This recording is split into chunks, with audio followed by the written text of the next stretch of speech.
So when I think about climate change and how it's going, I'm thinking about this as a member of the Coastal Plains Nation. Our country is Tebrakunna Country up in the far northeast of this island.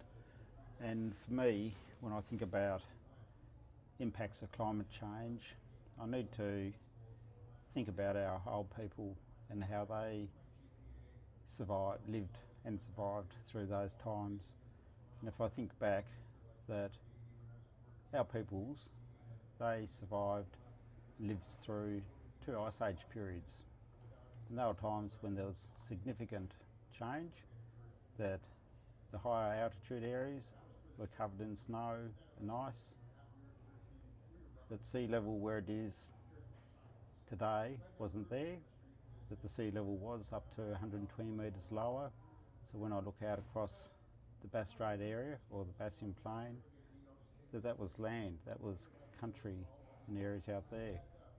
And our people were able to walk out into that area or out across towards the edge of the continental shelf and to experience it. And as Indigenous peoples, our peoples were, I believe, the only Indigenous peoples in the world to have lived next to Ice Age periods. Not only lived, but survived.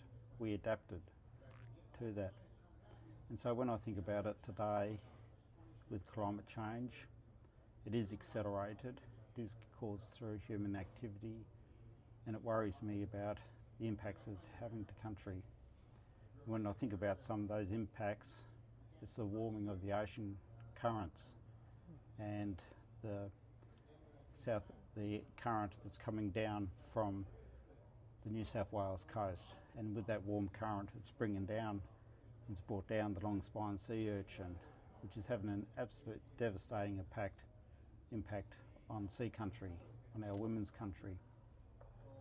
And some of that impact from those urchins is that it's creating what are called sea urchin barrens, where these urchins inhabit an area, they expand their population, and in doing so they create the sea urchin barrens where they eat all the weed. So all that natural environment underwater that supports fish, abalone, crayfish, your shells, Lauren, the shells that you need to make your jewellery and your necklaces from, that's all been significantly impacted. And those urchins are at such an extent where some sections of the coastline, I believe that 15% of the rocky coastline is urchin barren. Where one of the challenges is that because of how resilient those urchins are, is that once they create a barren, they can live there. They don't die out, they stay there, so they'll always be there. And they can live in waters, I believe, down to 36 metres below sea level, which for a commercial diver to harvest and to eradicate is deep diving, and that falls outside the range that they can get them. So the challenge is going to be, I think, is how do we minimise the impact of them, because realistically I think it's probably impossible that we'll ever get rid of them.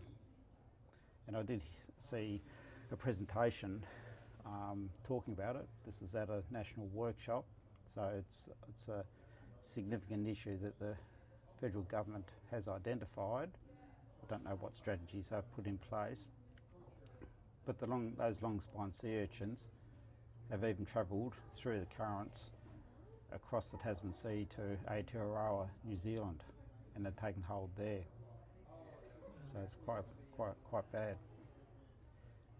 That's in the sea country, but what about on land country?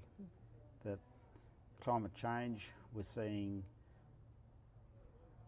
drier winters, temperatures aren't getting as cold.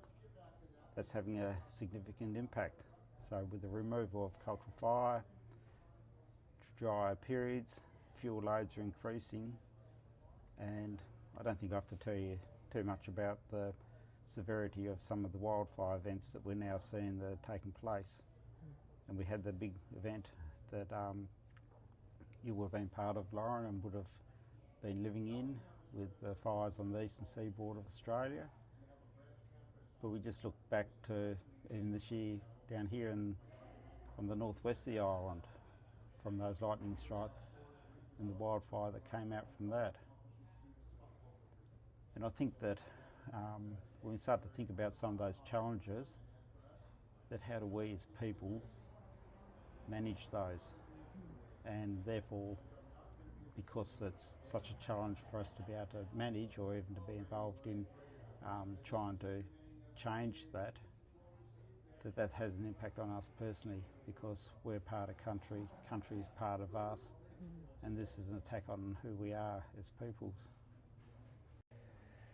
Thank you for setting that context, Rob, and for reminding us of the incredible adaptability of the coastal plains people over tens of thousands of years of facing changing climate and changing environments. So the way I see this project in supporting the community is building on some of the work through the Sustainable Communities and Waste Hub to help the community develop a well-being framework, thinking about all those different dimensions of the social and cultural and emotional well-being, and how what that looks like for the community.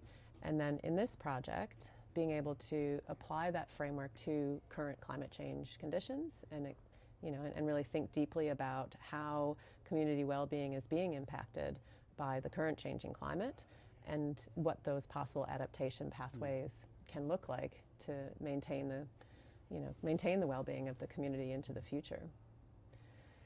Lauren, do you want to talk about how we might go about doing that?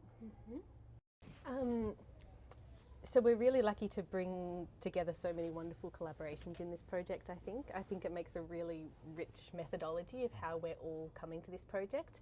And through that, we're really centering Indigenous and relational research methodologies. So really thinking about that decolonial participatory action research, where we're all bringing our strengths and we're all coming to it from that really Indigenous-led way. So in this project, we're going to be really working with community voices. So really lucky that Rob and I have already been involved with lots of community workshops that have been happening in the build up to this project, where community members are really starting to think about country and think about what we really want for country into the future, and holding our ancestors in that with us, of the strengths that they've given us in that adaptation and how we can carry that going forward. So this project's really going to leverage that beautiful momentum that's happening in community, and that willingness of community to really want to tackle these challenges. And so in this HEAL project, we're going to be jumping on some of those community workshops to really listen to those ideas of what does wellbeing mean today, and how is that different from maybe more mainstream conceptions of wellbeing. And as Rob said, that's really tied to the idea that we are country. So when countries facing threats from climate, that is a threat to us and our health and well-being as individuals and as part of a community who has responsibilities for country too. So there'll be some really beautiful things and unique moments that come out of that wellbeing framework for the community. And then from there, the really lovely side is then really using that framework to think about climate adaptation strategies.